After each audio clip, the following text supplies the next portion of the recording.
একটু ধৈর্য ধরতে হবে। আজকে এই সরকারকে আমাদেরকে সহযোগিতা করতে হবে, কারণ এই সরকার ফেল করলে আমরা অভ্যুত্থান ফেল করে যাবে, বিপ্লব ফেল করে যাবে এবং আমরা আবার সেই অন্ধকারে চলে যাব। আজকে সমগ্র জাতি ঐক্যবদ্ধ হয়ে এই ফ্যাসিস্ট খুনি হাসিনাকে উৎখাত করেছে। এখন একটা অন্তর্বর্তীকালীন সরকার আছে, আমরাই করেছি সবাই মিলে। আজকে দেশের চারদিকের অবস্থা দেখে অনেকে একটু আতঙ্কিত হচ্ছেন, একটু উদ্বিগ্ন হচ্ছেন, যেগুলো কি হচ্ছে। আসলে আপনাদের বুঝতে হবে, আমাদের সেই শত্রুরা যারা সামনে থেকে চলে গেছে, কিছু পেছনে থেকে তারা এই দেশকে আবার অস্থির করে তুলছে। এখানে আমাদেরকে অত্যন্ত সজাগ থাকতে হবে। দুর্ভাগ্য আমাদের যে আমাদের দেশের মানুষেরা কেন জানি না আমার সহনশীলতার বড় অভাব হয়ে গেছে। একটু ধৈর্য ধরতে হবে। আজকে এই সরকারকে আমাদেরকে সহযোগিতা করতে হবে, কারণ এই সরকার ফেল করলে আমরা অভ্যুত্থান ফেল করে যাবে, বিপ্লব ফেল করে যাবে এবং আমরা আবার সেই অন্ধকারে চলে যাব। সুতরাং এই বিষয়গুলো নিয়ে আমার মনে হয় আপনাদের সকলের অত্যন্ত পজিটিভ চিন্তা করা প্রয়োজন। আমি বক্তব্য শেষ করব। একটা বিষয় অত্যন্ত জরুরি বলে আমি এখানে বলতে চাই। খুব দুর্ভাগ্যক্রমে আজকে একটা ভয়াবহ কাজ শুরু হয়েছে, যেটা হচ্ছে সংবাদপত্রের উপরে আঘাত, স্বাধীন মতামত প্রকাশের ক্ষেত্রে আঘাত, যার জন্য আমরা সব সময় সংগ্রাম করেছি, লড়াই করেছি। আমাদের দেশের খালেদা জিয়া তিনি প্রথম এই দশকে আসার পরে, 2001 সালে আসার পরে তিনি সংবাদপত্রকে সম্পূর্ণ মুক্ত করেছিলেন। সেদিন আমাকে বণিক বার্তার সম্পাদক তিনি আমাকে বলছিলেন যে আপনারা এই বিষয়টা জোরে বলেন না কেন, যে সংবাদপত্রের স্বাধীনতা সবচেয়ে বেশি ভোগ করেছে খালেদা জিয়ার সময়, বিএনপির সময়। এটা হচ্ছে বাস্তবতা।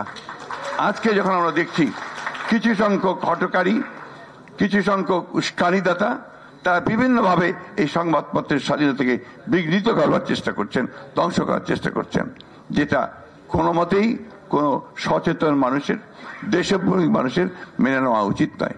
আমি অনুরোধ জানাবো সকল সংশ্লিষ্ট সকলকে অনুগ্রহ করে এই ভয়াবহ আত্মহননের কাছ থেকে সরে আসুন এবং গণতন্ত্রকে প্রাতিষ্ঠানিক রূপ দেওয়ার জন্য সহযোগিতা করুন। আজকে যে সমস্ত আমাদের কোমলমতি বালকেরা, ছাত্ররা, তারা যে সমস্ত কাজ করছে, এখান থেকে বেরিয়ে আসতে হবে, ধৈর্য ধরতে হবে। এইটা একটা অন্তর্বর্তীকালীন সরকার, এই সরকারের পক্ষে সবকিছু একসাথে করে ফেলা সম্ভব নয়। আমাদেরকে ধৈর্য ধরতে হবে, যাতে করে আমরা একটা এই ন্যূনতম সংস্কারের পরে আমরা যেটা বলেছি, কালকে আমাদের ভারপ্রাপ্ত চেয়ারম্যান সাহেব বলেছেন, তারেক রহমান সাহেব বলেছেন যে সংস্কার করতে হবে। আমরা সংস্কার বিরোধী নই এবং সংস্কার করেই আমরা নির্বাচনে যেতে চাই। কেন নির্বাচনে যেতে চাই এর কথা আমি বারবার করে বলেছি। নির্বাচন ছাড়া এই ধরনের সমস্যার সমাধান করা সম্ভব নয়, এই ধরনের চ্যালেঞ্জকে মোকাবেলা করা সম্ভব নয়। আজকে একমাত্র নির্বাচিত সরকারই পারবে সমস্ত সমস্যাগুলো সমাধান করতে। অন্তত তার পেছনে যে জনশক্তি থাকে, যে ম্যান্ডেট থাকে, সেই ম্যান্ডেট নিয়েই সেটা তার পক্ষে সম্ভব হবে। আসুন আজকে আমরা মোহাম্মদ জয়নুল আবেদিন সাহেবকে আন্তরিক ধন্যবাদ, কৃতজ্ঞতা জানাই যে তিনি একটা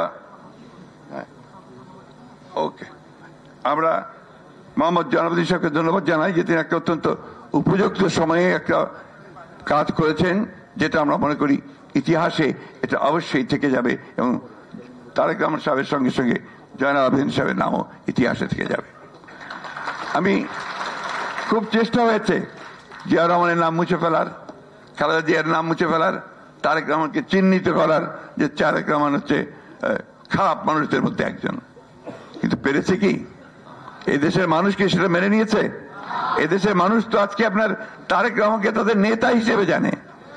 আমি কয়েকদিন আগে বাজারে গিয়েছিলাম, আমাকে সেই বাজারের যিনি দোকানদার তিনি জিজ্ঞেস করছেন তারেক সাহেব কবে আসবেন।